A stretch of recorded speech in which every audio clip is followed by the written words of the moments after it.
Bonjour et bienvenue dans cette critique de Monquête réalisée par François Damien. Alors Monquête, c'est un film très spécial. J'arrive même pas à le considérer comme un film, mais foncièrement c'est un film, hein, il y a toutes les caractéristiques, mais de façon personnelle j'arrive même pas à le considérer comme un film parce que c'est un film qui est entièrement tourné en caméra cachée. Alors quand on connaît les bonhommes de François Damien, on se dit c'est normal qu'il a voulu faire ça, réunir le cinéma et la caméra cachée, c'est deux métiers, mais quand on regarde le film, on a l'impression d'assister à un ovni cinématographique. Être un ovni cinématographique n'est pas gage de qualité, mais c'est gage d'originalité. On va voir un film qui est original dans sa conception, dans sa manière d'être et dans sa manière d'être apprécié. C'est pour ça dans cette critique je vais devoir l'analyser en tant que film, mais je vais toujours garder un petit pic pour dire allez le voir quand même, parce que il y a de l'ambition. En tant que film, c'est naze. Il n'y a aucune ambition de mise en scène au niveau de la caméra, il n'y a aucune ambition scénaristique. L'histoire est presque cohérente, mais il y a beaucoup de pics qui font qu'elle l'est pas et qu'il y a beaucoup de non-dits et tout ça, mais ce qui est normal avec la caméra cachée. Enfin bref, en matière de réalisation et de scénario, c'est vraiment le vide. Il y a rien. Sans compter qu'il y a des effets spéciaux qui sont vraiment dégueulasses, des plans en drone, des plans en caméra vraiment SD, enfin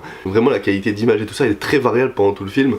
Et du coup c'est très bizarre à regarder. Donc voilà, en tant que film, c'est pas bon, c'est vraiment pas bon. En tant que moment cinématographique, c'est ultra intéressant. Dans le sens où c'est vraiment un raccord de caméra cachée. Et ce raccord de caméra cachée nous crée une histoire qui n'est pas non plus cohérente, une histoire qui n'a ni queue ni tête, mais une histoire. On suit le personnage de François Damiens et de son fils. Les caméras cachées sont tous très bonnes et on n'aurait pas su que c'était des caméras cachées, et bah on ne l'aurait pas capté parce que les angles de caméra, les plans de caméra, les mouvements de caméra qu'il y a dans cette caméra cachée, la qualité des caméras utilisées a fait vraiment film. Ils ont vraiment aménagé les pièces, les rues et tout ça pour que on ait des plans de caméra dignes de film, des plans de caméra qui sont bien trouvés, et cette façon de montage, vraiment en champ contre champ machin, ça donne vraiment l'impression de regarder des scénettes de film. Et donc, du coup c'est vraiment très intéressant, et du coup je trouve l'idée hyper ambitieuse et hyper originale, et ça m'a permis d'apprécier le film. Surtout que François Damiens lui-même les explique, c'est que quand on filme quelqu'un qui ne sait pas qui est filmé, bah forcément c'est un bon acteur, il joue bien forcément.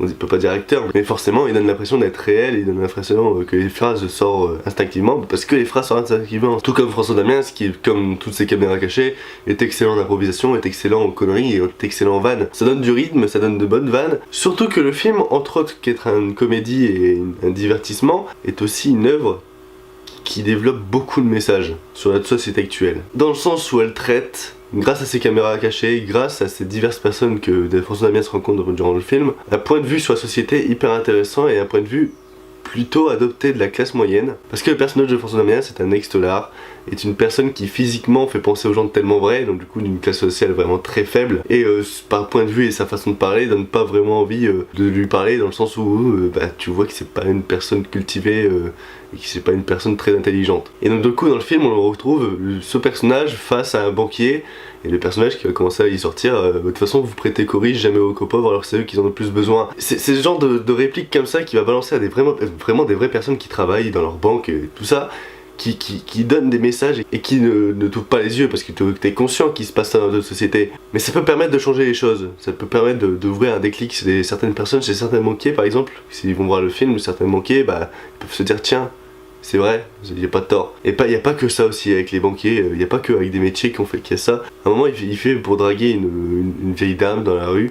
Cette vieille dame est une artiste, une grande intellectuelle, et du coup elle va pas cesser à le rabaisser, mais c'est pas de l'acting, c'est vraiment la femme qui est comme ça, et au lieu d'aider les personnes, au lieu de les rassurer, parce que ça peut être vraiment, elle dit qu'il y a des comportements d'autiste la personne, ça aurait été un vrai autiste, et bah cette façon de parler, bah elle n'aurait pas marché, et l'autiste il aurait déprimé, et on sait pas ce qui peut se passer. Il y a des gens comme ça, et c'est vraiment ce rapport aux gens, ce rapport au comportement des gens qui est vraiment intéressant à voir dans le film. Un dernier point de vue qu'il y a sur la société, c'est par exemple les Belges. Moi je suis ch'timi, donc du coup j'habite juste à côté. Les Belges sont hyper solidaires. Dans le film il y a beaucoup de Belges qui vont aider François Damiens, et notamment un qui va commencer à essayer de le dépanner et qui va l'emmener vers l'aéroport comme ça, sans le connaître, sans savoir la personne, alors que physiquement il donne pas envie. Donc voilà, le film c'est vraiment un assortiment de points de vue et un assortiment de types de personnes qu'on peut rencontrer tous les jours, et qui est vraiment intéressant parce que ça nous donne à la fois espoir et à la fois on se dit que le monde c'est de la merde. Et là où ça nous donne espoir, c'est parce qu'il y a une scène, caméra cachée toujours, qui m'a vraiment touché. C'est François Damiens qui piège un ex-tolard qui est sorti de prison il y a 15 ans, parce qu'il avait fait des conneries pendant sa jeunesse, de dealer de drogue, harcèlement, machin. Et cette personne-là va commencer à rassurer les personnes qui sont autour de lui par rapport à François Damiens qui joue le personnage d'Extolar en disant ne vous inquiétez pas, je suis Extolar aussi et pourtant je suis pas dangereux, je suis machin. C'était vraiment touchant dans le sens où tu sais que c'est pas de l'acteur, c'est pas écrit, c'est vraiment des gens qui pensent comme ça et c'est vraiment des gens qui parlent comme ça, qui rassurent le monde et voilà, ça fait du bien. C'est une sorte de feel good movie, c'est un film qui fait du bien, c'est un film qui foncièrement est nul à chier mais qui quand on le regarde et quand on prend conscience de l'ambition, quand on prend conscience de la maturité que François Damiens a eu à faire ce film en caméra cachée, et ben on peut qu'apprécier, on peut que dire bravo parce que même si c'est pas un bon film, c'est un bon moment de cinéma et ça nous donne en moins le sourire et ça donne le sourire aux gens. Voilà. Monquette. Est-ce que ça vaut le coup de payer pour aller le voir? Je suis pas certain. Si vous avez envie, allez-y, mais ne payez pas. Je pense qu'attendez que ça passe sur TF1 ou attendez vraiment la VOD, les Blu-ray, DVD ou le DL. Si vous avez juste les limités, et bah foncez parce que vous allez passer un bon moment et c'est le seul film intéressant qui est cette semaine au cinéma. Why not? Et sinon, si ça vous donne pas envie, bah regardez-le pas. Pour ma part, vous savez mon avis. C'était Luan. Ciao tout le monde. Peace.